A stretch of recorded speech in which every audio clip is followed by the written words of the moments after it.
Years ago I read an article about felt being used for grass. That was long before you had the flock grass.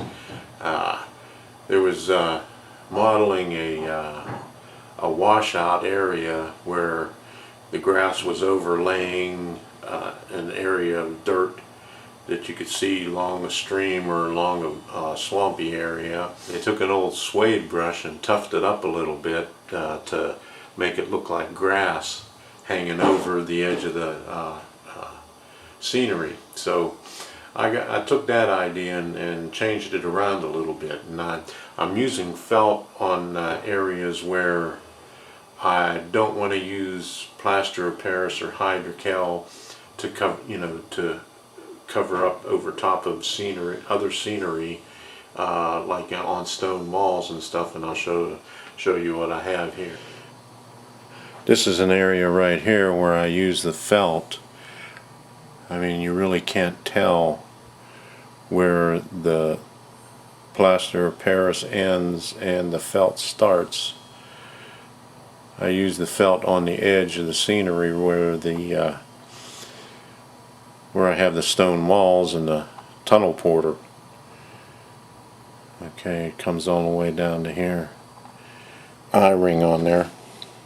And I use this in places where I need to have access to the tracks. But see, underneath here's where I have the felt on there.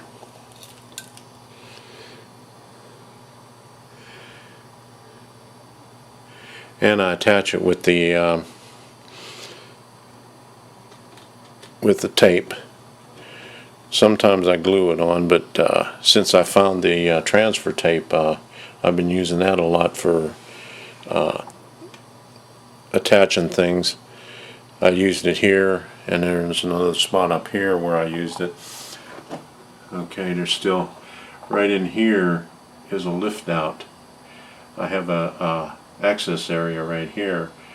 This area right here is a door that swings to the left, and then this area right here is a door that swings to the right, and that gives me access to the tracks, or the track way in the back.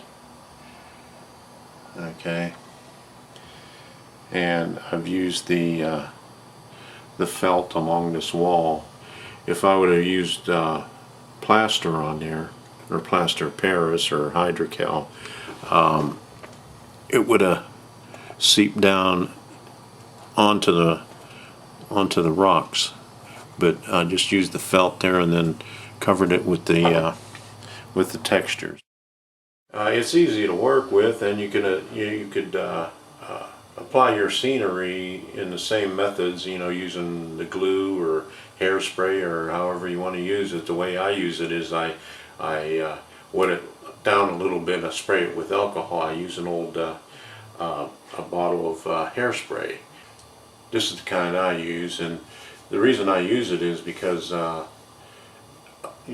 than using those spray bottles that you could buy in any hardware store or the big box hardware stores, this has a finer spray, and it doesn't mess things up like the other ones do. I use this transfer tape right here. It's made by 3M, and it's really good for a lot of different uses. I use it for almost everything right now.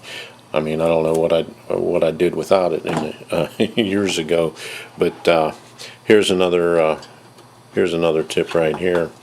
I have a template for a switch machine. Okay, the slow motion switch machine. I made that out of styrene. I mean, they give you a paper template, and what I did was I put it over top of it and draw it out and cut the holes and everything.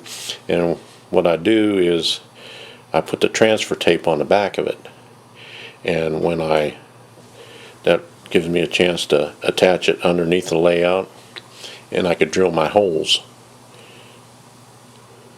Okay, here's a cordless drill, but sometimes you can't get in the areas with that bulky thing.